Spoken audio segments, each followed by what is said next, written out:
ఆంధ్రప్రదేశ్లో కూటమిలో ఉన్నటువంటి పార్టీలు ఆ పార్టీల కోసం పనిచేస్తున్నటువంటి కార్యకర్తలను పట్టించుకోవాలని, వారి మనసు తెలుసుకోవాలి అంటూ ఈ మధ్యకాలంలో కొన్ని పత్రికలు వరుస కథనాలను ప్రచురిస్తున్నటువంటి నేపథ్యంలో కూటమిలో ఉన్నటువంటి పార్టీల అధినేతలు కార్యకర్తల మనసు తెలుసుకోవడంలో విఫలమవుతున్నారా? అందుకే అటువంటి కథనాలు వస్తున్నాయా? అసలు కార్యకర్తలు ఏం కోరుకుంటున్నారు? అధినేతలు కార్యకర్తల మనసు తెలుసుకోవడంలో ఎందుకు విఫలమవుతున్నారు? అసలు ఎందుకు ఇటువంటి కథనాలు వస్తున్నాయి అనేది మనం పూర్తి స్థాయిలో విశ్లేషణ చేసుకుందాం. ప్రస్తుతం మనతో పాటున్నారు ప్రముఖ రాజకీయ విశ్లేషకులు, ప్రముఖ సీనియర్ జర్నలిస్ట్ డివిఎస్ గారు. సార్తో మాట్లాడదాం. సార్ నమస్తే. సార్ నమస్తే.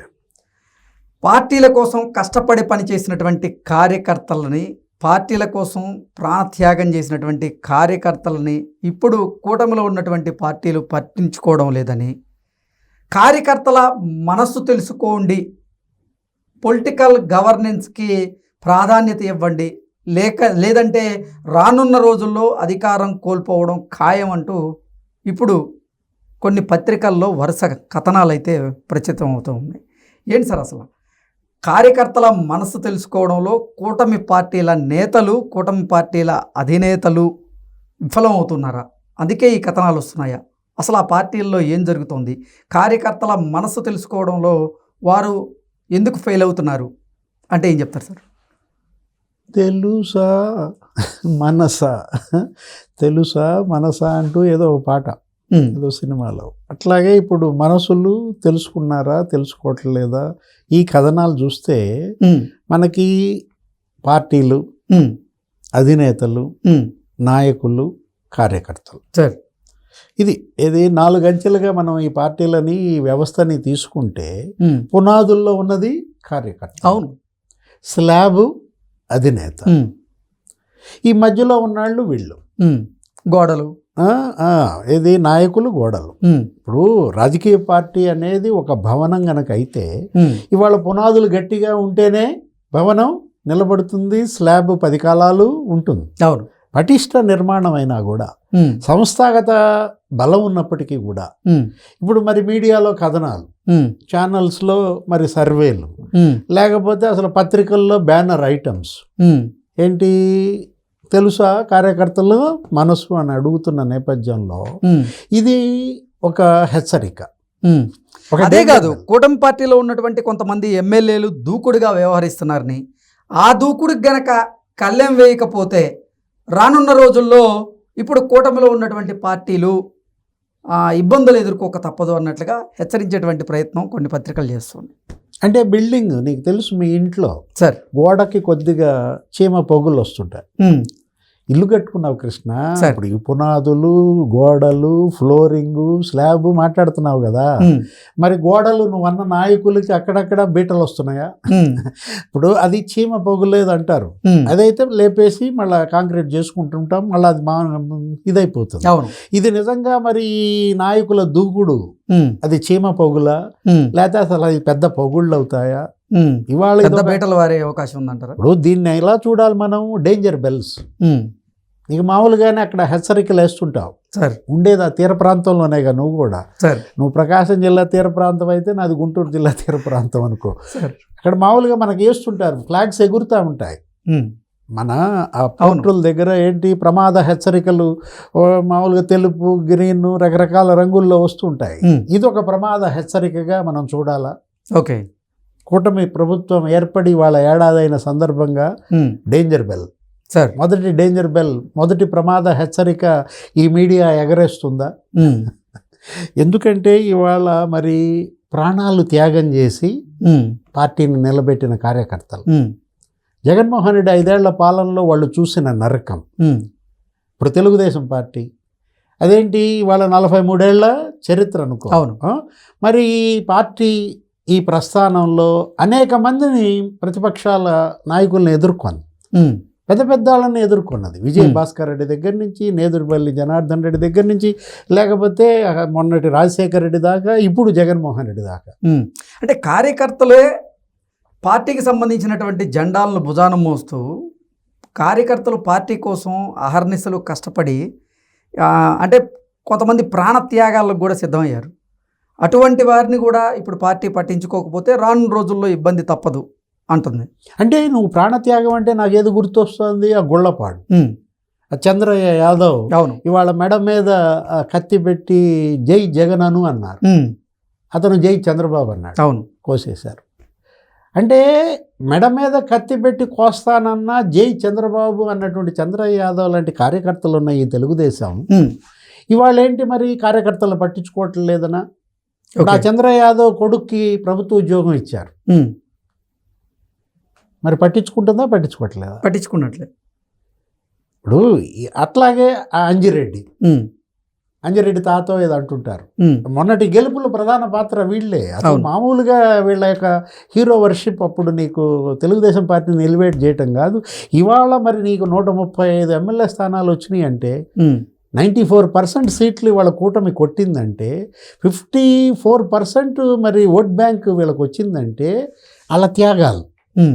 ఏది చంద్రయ్య యాదవ్, అంజిరెడ్డి తాత ఏం చేశాడు లోకల్ బాడీ ఎలక్షన్లో నీకు గుర్తుండే ఉంటుంది, పొంగనూరు పెద్దిరెడ్డి రామచంద్రారెడ్డి ఊరు, ఏంటి అతను నామినేషన్ ఏమీ లేదు, అవును లాక్కున్నారు. అసలు ఆ మీసం మెలేసి అంజిరెడ్డి తాత తొడగొట్టాడు, ఎవడు రా నన్ను ఆపేదని చెప్పి వెళ్ళి నామినేషన్ వేశాడు. అంటే ఇన్స్పిరేషన్. వీళ్ళంతా స్ఫూర్తి ప్రదాతలుగా మిగులుతారు. తెలుగుదేశం పార్టీ అక్కడ దాకా ఎందుకు నీకు రెంటచింతల, మంద రెంటచింతలే కదా, మనం పల్నాడే కదా. ఇప్పుడు ఆ రెంటచింతల నీకు బూత్లో ఆ రోజు చూసావు కదా, మంజుల ఏం జరిగింది, పిన్నెల్లి రామకృష్ణారెడ్డి వాళ్ళు రౌడీలు గుండాలు తల బద్దలు కొట్టారు, మహిళ. ఏది ఇవాళ ఆ మంజులారెడ్డి తల నుంచి నిలువున చీలిపోయింది, తల రక్తం ఓడుతోంది, మొత్తం కారుతోంది, బూత్లో నుంచి బయటికి రానంది, పోలింగ్ బూత్లో నుంచి బయటకు వచ్చే ప్రసక్తే లేదు పోమ్మంది. ఒకవైపు ఏమో దారాలు, అమ్మాయి వెళ్ళి కట్టు కట్టించుకురా, నీ బదులు ఇంకొకడు కూర్చుంటాడంటే పొరపాటును కూడా బూత్ వదిలే ప్రసక్తే లేదని రక్తం ఓడుతూ పోలింగ్ బూత్లో కూర్చున్న మంజులారెడ్డి ఏ కార్యకర్త, ఎలాంటి కార్యకర్త? అంటే వీళ్ళు ప్రాణాలు పణంగా పెట్టి పార్టీని బతికిచ్చినటువంటి ఈ స్ఫూర్తి ప్రదాతలు. మరి మంజులారెడ్డికి పదవి ఇచ్చారా ఇలేదా? ఇచ్చారు కదా, కార్పొరేషన్ చైర్మన్ ఏదో చేశారు కదా, అదేదో ఈ హస్తకళలు లేపాక్షి కార్పొరేషన్ చైర్మన్గా ఉన్నారు ఆమె. అంటే తెలుసా కార్యకర్తల మనసు అంటే చెప్తున్నా సార్, తెలుసు కాబట్టే చంద్రయ్య యాదవ్ కొడుక్కి ఉద్యోగం ఇచ్చారు, తెలుసు కాబట్టే అంజిరెడ్డిని అసలు తెలుగుదేశం పార్టీకే బ్రాండ్ అంబాసిడర్ అన్నారు.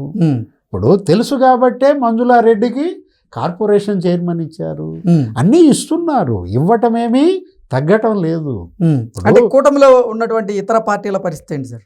ఇప్పుడు ఇవాళ మనం చూసాం మహానాడు, ఒక తెలుగుదేశం మొన్న జరిగిన మహానాడులో ఏంటి నీకు క్యాడర్ ఈజ్ ద బాస్ అన్నారు. అవును, కార్యకర్తే అధినేత. ఇవాళ కార్యకర్త శాసిస్తున్నాడు, అధినేత పాటిస్తాడు.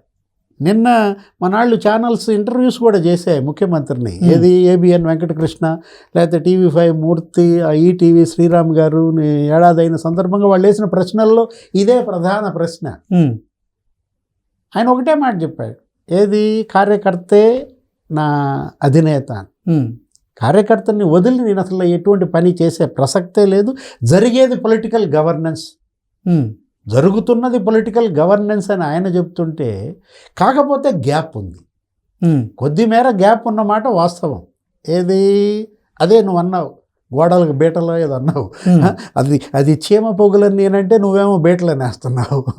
ఇప్పుడు ఎందుకంటే ఒక సర్వే ఏదో రకరకాలుగా చెప్తోంది, ఏదో 17 మంది ఎమ్మెల్యేలు 30% వ్యతిరేకత అని ఎవరో సర్వే ఇచ్చారు, 19 మంది. ఆ సర్వే కాస్త జగనే చేపించాడు అంటున్నారు, రకరకాల వ్యాఖ్యలు. ఏదైనా ఇదొక హెచ్చరిక. తెలుగుదేశం పార్టీ, జనసేన, బీజేపీ ఇవాళ 3 పార్టీలు మరి మిమ్మల్ని గెలిపించింది ఎందుకు? కార్యకర్తలు. ఇవాళ బీజేపీ వాళ్ళు మరి చూశారు, వాళ్ళు నరకం చూశారు. కావల్లో ఆ బీజేపీ జిల్లా నాయకుడిని మెడ మీద బూట్కాలు తొక్కాడు అక్కడ ఉన్న డిఎస్పీ. ఎవరు? బీజేపీ సత్యకుమార్ తలబగల కొట్టారు. ఎక్కడ నీకు అమరావతి గుర్తుంది కదా, ఇప్పుడు మంత్రిగా ఉన్నాడా సత్యకుమార్, ఆయన ఆ రోజు ఆయన పైన దాడి జరిగింది. సత్యకుమార్ అక్కడ ఉన్నటువంటి అసలు ఆదినారాయణ రెడ్డో ఏదో, అంటే ఆయన తల బగలలేదులే కానీ ఆయన పైన, ఆయన కారు పైన దాడి జరిగిన పరిస్థితి. అనంతపురంలో చూసాం, తిరుపతిలో చూసాం బీజేపీ వాళ్ళ మీద ఎన్ని దాడులు జరిగాయో. లేకపోతే జనసేన, పవన్ కళ్యాణ్ ఇవాళ ఏంటి, ఆయన అసలు ఒక విశాఖపట్నం ఎయిర్పోర్ట్లో నుంచి ఆయన బయటికి రానిలా. ఆయన కారులో నుంచి చేయి పెట్టి ఏదో అవివాదం చేస్తే అప్పుడు ఉన్నటువంటి ఆ సిటీ కమిషనర్ చేయి లాగాడు. హోటల్లో నుంచి బయటికి రానిలా, దిగ్బంధనం చేశారు. హౌస్ అరెస్ట్ మనకు తెలుసు, హోటల్ అరెస్ట్ అయ్యాడు. ఎవరు? పవన్ కళ్యాణ్. 125 మంది జనసేన కార్యకర్తల మీద కేసులు పెట్టారు ఆ రోజు పవన్ కళ్యాణ్ విజిట్లో. చంద్రబాబు జైల్లో ఉంటే ఆయన పరామర్శించడానికి పవన్ కళ్యాణ్ వస్తుంటే రాష్ట్రానికి రానీలా, రోడ్డుకు అడ్డంగా పడుకున్నాడు. అంత గొప్ప సినిమా హీరో. ఏమంటారు ఆయన్ని? మీరే మీ యూత్ ఏదో అంటారు, ఆయన పవర్ స్టారా? పవర్ స్టార్ని పండబెట్టారు.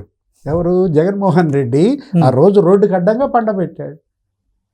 అలాంటిది మరి ఇవాళ జనసేన కార్యకర్తల త్యాగాలు. అక్కడక్కడ ఎమ్మెల్యేలు కొన్ని అటు ఇటు మళ్ళుతారు. ఇది ఒక మంద, ఈ మందలో కొన్ని గొర్రెలు కొన్ని పక్కకి వెళ్తాయి, మల్లయ్యాల. ఆ మల్లయ్యాల్సిన బాధ్యత కాపరిది. ఓకే, ఇప్పుడు 3 పార్టీల కాపరులు ఎవరు? 3 మందల్ని సరిగ్గా మల్లేసుకుంటున్నారా లేదా? కొన్ని దొంగ గొడ్డు ఉంటాయి, ఓకే, అవి అటు ఇటు పోతుంటాయి. వాటిని మళ్ళీ పట్టు రావాలి, మళ్ళీ మందలో కలపాలి, తీసుకువెళ్ళాలి. ఇవాళ తెలుగుదేశం కావచ్చు, బీజేపీ కావచ్చు, లేకపోతే జనసేన కావచ్చు, 3 పార్టీల అధినేతలు ఇవాళ 3 పార్టీల కార్యకర్తల్ని ఇవాళ నిలబెట్టాలి, ఆ పార్టీలను మళ్ళా గెలిపించుకోవాలి. ఓకే, అది వాళ్ళ బాధ్యత. ఇదొక హెచ్చరిక మాత్రమే, ప్రమాద హెచ్చరికగా చూడాలా ఈ వార్తలని, ఈ సర్వేలని. Okay, okay sir, thank you so much.